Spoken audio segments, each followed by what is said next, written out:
makakapagsabi na maglalaro ang mundo natin dalawa?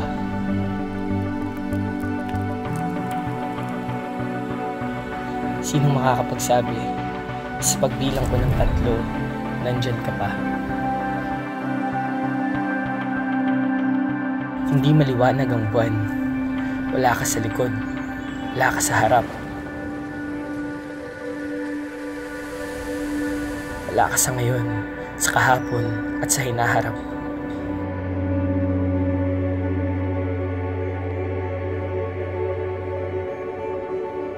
Hindi pamilyar ang hilat siya, at hindi na kaya ng puso ang bigat pa. Hindi ko kilala ang dungis ng iyong kamay at ang mga nakayapak mong paa. Pero alam kong kilala kita. Ikaw na may mga kamay na kayang magpalipad ng ligaya sa kanan at magpaanod ng hinagpis sa kaliwa. Ikaw at ang iyong mga mata na kayang ilahad ng kalawakan sa kanila.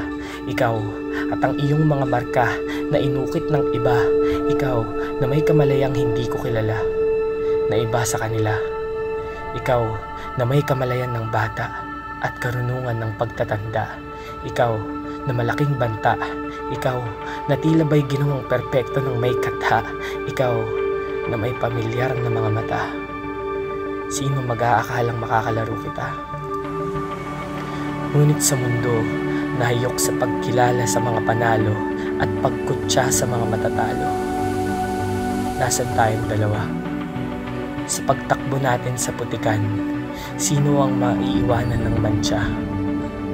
Nasan tayong dalawa? Sa bahay-bahayang binuo natin ng walang haligi o liwanag, saan sisilong ang mga mababasa, at sa pagtawid natin sa langit at impyerno, sa pagkarindi ng ingay ng lata at ng piso, sa mga lukot na papel na naging eroplano, bangka na pinaanod, sa init ng araw na lumalapnos at sa simoy ng hangin na humahagod. Tuluyan na nga tayong napagod.